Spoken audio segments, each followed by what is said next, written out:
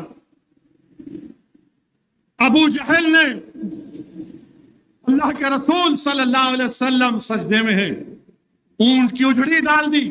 حضرت فاطمہ حجاب کر کے نکلتی ہیں۔ لکھنے والے نے لکھا کہ حضرت فاطمہ اپنے والد کو، رسول اللہ صلی اللہ علیہ وسلم کو اپنے ننھے ہاتھوں سے اٹھاتی ہیں کہ چلو ابا، روتی ہے، اللہ کے رسول صلی اللہ علیہ وسلم بھی روتے ہیں۔ اونٹ کی اجڑی ابو جہل نے ڈال دی تھی۔ شہزادی جنت اپنے ہاتھوں سے محمد مصطفیٰ صلی اللہ علیہ وسلم کے زلف مبارک کو پانی سے صاف کرتی ہے، روتی ہے، اللہ کے رسول بھی روتے ہیں، اور حضرت فاطمہ ہاتھیں اٹھا کر دعا کرتے ہیں، یا اللہ جس نے میرے باپ بابا سے ایسا کیا ان کو برباد کر دے۔ اللہ کے رسول صلی اللہ علیہ وسلم آمین بولتے۔ اب آپ دیکھو، طائف کے بازار میں رسول اللہ صلی اللہ علیہ وسلم پر پتھر برسائے گئے، فرشتے نے آ کر کہا بولو محمد صلی اللہ علیہ وسلم، اللہ پوچھ رہا ہے، اجازت دو، ان کو 2 پہاڑوں میں وہ کر دیں گے، مس کر دیں گے۔ اللہ کے رسول صلی اللہ علیہ وسلم بولتے نہیں۔ احد کے میدان میں جنگان مبارک شہید ہوا، فرشتے آ کر بولتے اللہ کہہ رہا، پوچھ رہا ہے، اجازت دو، ان کو زمین میں دھسا دیا جائے گا۔ رسول اللہ صلی اللہ علیہ وسلم نے کہا نہیں، ان کی نسل مسلمان ہو جائے گی۔ مگر جب حضرت فاطمہ نے دعا کی کہ اللہ جس نے یہ کیا ان کو برباد کر دے، عبداللہ ابن مسعود کہہ رہے ہیں رضی اللہ تعالیٰ عنہ کہ بدر کے میدان کے بعد حضرت عبداللہ ابن مسعود دیکھ رہے تھے ان کفاروں کو، ان کی لاشوں کو دیکھ رہے تھے۔ کسی نے پوچھا عبداللہ ابن مسعود کیا دیکھ رہے ہو؟ تو کہا حضرت فاطمہ کی دعا دیکھ رہا ہوں۔ تو میری بیٹیوں، ہمت رکھو، حوصلہ رکھو، تمہارے باپ، تمہارے بھائی، تمہاری بہن، تمہاری قوم سے اگر کچھ ہو رہا ہے تو دعا کرو، تمہارے ہاتھ اٹھا کر اللہ سے۔ اللہ کو حیا آتی ہے کسی بندے یا باندی کے اگر دعا اس کے ہاتھ اٹھتے ہیں، اس کے ہاتھ خالی جانے سے۔ میرے بھائی، یہ موقع ہے حضرت فاطمہ کو بھی یاد رکھنے کا، یہ موقع ہے۔ اور میری بیٹیوں، میں تم کو پیغام دے رہا ہوں، یہ سنت فاطمہ ہے کہ شہزادی جنت رات میں تہجد میں اٹھتی تھی، دن میں چکی پیستی تھی، ہاتھ چھالے پڑ جاتے تھے، ہاتھ میں چھالے پڑ جاتے تھے۔ رات میں شیر خدا سے اجازت لیتی کہ علی مجھے اجازت دو کہ میں اپنے رب کو راضی کر لوں۔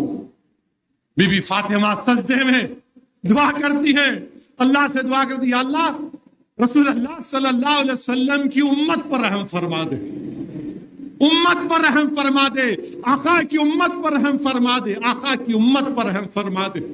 امام حسن آ کر کہتے کہ اماں جان، حسن اور حسین کے لیے بھی دعا کریے۔ زینب کے لیے بھی دعا کریے. بولتے نہیں، پہلے میری رسول اللہ صلی اللہ علیہ وسلم کی امت کا حق ہے. میرے عزیز دوستوں اور بزرگوں، ہمت اور حوصلے کو بلند رکھو. ڈرنے اور گھبرانے کی ضرورت نہیں ہے. اللہ ہمارے ساتھ ہے انشاءاللہ تعالی. رسول اللہ صلی اللہ علیہ وسلم ہمارے ساتھ ہیں. اہل بیت کی دعائیں ہمارے ساتھ ہیں. اہل دل کی دعائیں ہمارے ساتھ. صرف تم اپنے حوصلے کو بلند رکھو، متحد رہو. جو لوگ تمہارے درمیان میں آ کر مجلس کو کمزور کرنا چاہتے ہیں، پہچانو ان کو. مسلمانوں کیا تم کو یاد نہیں یہی مکہ مسجد تھا، یہی جمعہ تھا، رمضان تھا، سالار نے اپنے سر پر قرآن اٹھا کر کہا تھا کہ تباہ ہو جائے وہ شخص، اس کا خاندان تباہ ہو جائے جس نے مجھ پر جھوٹا الزام لگایا تھا. آج وہی لوگ یہ بی جے پی کے دم چھلے بن کر آ رہے ہیں، یہ نریندر مودی کے ایجنٹ بن کر آ رہے ہیں. جو برسوں کا اتحاد، جس میں سے 60 سال کا لمبا سفر لگا، ہمارے بزرگوں کی قربانیاں، ماں اور بہنوں کی قربانیاں، ہزاروں لاکھوں لوگوں کی دعائیں، یہ لوگ اس کو کمزور کرنا چاہتے ہیں. پہچانو ان لوگوں کو جو مجلس پر الزام لگا رہے ہیں. یہ اصل میں RSS کے ایجنٹ بنتے ہیں. ان کا اصلی چہرہ چھوٹی بی جے پی ہے. تو میرے عزیز دوستوں اور بزرگوں، اب آپ کا ہمارا کام یہ ہے کہ ہم اس ماہ مبارک میں جہاں پر ہم اپنے گناہوں سے توبہ کریں. اپنے ماں باپ زندہ ہیں تو ان کے لیے دعا کریں، اگر انتقال کر گئے تو ان کی مغفرت کے لیے دعا کریے. ہم فلسطین کے مجاہدین کے لیے دعا کریے، غزہ کے مجاہدین کے لیے دعا کریے، ہندوستان کے مسلمانوں کے لیے دعا کریے. ہندوستان اپنا وطن عزیز ہے، اس کی مضبوطی کے لیے دعا کریے. یہاں کی بھائی چارگی کو مضبوط کرنے کے لیے دعا کریے. اور یاد رکھو، مجلس کافر یا مسلمان یا اسلام کافر کے خلاف نہیں ہے، اسلام کفر کے خلاف. اسلام مشرک کے خلاف نہیں، شرک کے خلاف ہے. اسلام گناہگار کے خلاف نہیں ہے، اسلام گناہ کے خلاف ہے. اب آپ بولیں گے مثال دو. شیر خدا، احد کا میدان، ایک کافر کے سینے پر بیٹھے اور اچانک شیر خدا امیر المومنین حضرت علی رضی اللہ تعالی عنہ پر، اسد اللہ غالب پر تھوکتا ہے. شیر خدا اٹھ جاتے، وہ پکارتے علی میرے کو مار دو. بولے نہیں، اگر اب تجھے ماروں گا تو اپنی نفس کے لیے ماروں گا، جب پہلے مار رہا تھا تو اسلام کے لیے مار رہا تھا. وہ چیخ مارتا ہے اور بولتا ہے کہ میں آج سے اپنے کفر کو چھوڑ رہا ہوں اور اشہد ان لا الہ الا اللہ واشہد ان محمد رسول اللہ پڑھتا ہے. تو میرے عزیز دوستوں اور بزرگوں، اگر ہماری صفوں میں کوئی نوجوان بچے گناہ کرتے ہیں، میرے بھائی ان کی اس حرکت سے نفرت کرو، ان سے نفرت مت کرو. یہ جو ویڈیو بناتے مت کرو، وہ سمجھاؤ اس بچی کو، تو اپنی بہن سمجھو، اپنی بیٹی سمجھو. کوئی شراب پی رہا تو اس کے گھر کو جاؤ، اس کو بٹھاؤ اور سمجھاؤ. اور جس کو اللہ نے دولت دی، قرآن میں اللہ بول رہا جو میں نے دیا، جو میں نے تم کو دیا ہے، اپنی دولت کو استعمال کرو. جو طاقتور ہے اپنی طاقت کو استعمال کرو کمزوروں کے لیے، چاہے کسی مذہب کا. تو میرے عزیز دوستوں اور بزرگوں، متحد رہیے. حیدرآباد کی پارلیمنٹ کی سیٹ آپ کی آواز ہے. حیدرآباد کی پارلیمنٹ کی سیٹ آپ کے اتحاد کی نشانی ہے. حیدرآباد کی پارلیمنٹ کی سیٹ آپ کے بزرگوں کی قربانیوں کی نشانی ہے. حیدرآباد کی پارلیمنٹ کی سیٹ ہو یا اورنگ آباد ہو یا کشن گنج ہو یا کسی اور جگہ سے مجلس اگر لڑے گی، آپ کو دعا کرنا ہے اور مجلس کو کامیاب کرنا ہے. اپنی دعاؤں میں آپ مجلس کے لیے دعا کریے. اپنے خاص دعاؤں میں احمد پاشا قادری کی صحت کے لیے دعا کریے. میرے بھائی، اس جماعت پر اللہ کا بہت بڑا کرم ہے کہ اللہ نے ایسے عظیم رہنماؤں سے، لیڈروں سے ہم کو نوازا. اللہ آپ تمام کو سلامت رکھے. اللہ نبی کریم صلی اللہ علیہ وسلم کے صدقہ طفیل میں ہم تمام کو رمضان کی برکتیں عطا فرمائے اور اللہ ہم کو نیک اور قابل بنائے. وآخر الدعوانا الحمدللہ رب العالمین.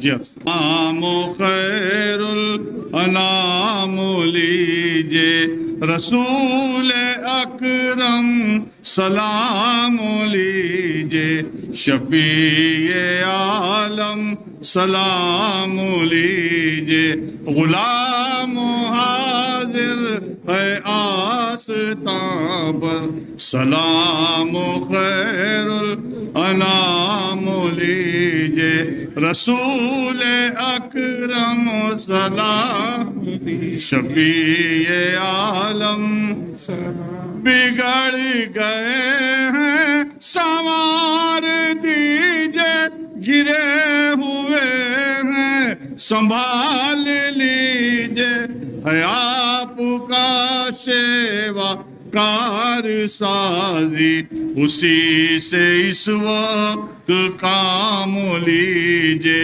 غلام حاضر ہے آستان پر سلام خیر الانام. غریب امت کے پاس کیا ہے ستم رسیدہ ہے غم زدہ ہے دل شکستہ کی نظر لے کر ہوئے ہیں حاضر غلام لیجے غلام حاضر ہے آستان پر. ربنا تقبل منا الفاتحة.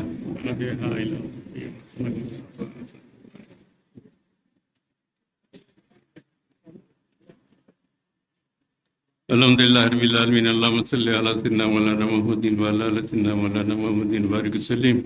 آج کے اس جلسے کے بانی حضرت فخر ملت عبدالواحد اویسی رحمۃ اللہ علیہ کی قبر کو نور سے منور فرما دے پروردگار. ان کو جنت الفردوس میں جگہ عطا فرمائے. سالار ملت کے درجات میں بلندی عطا فرمائے.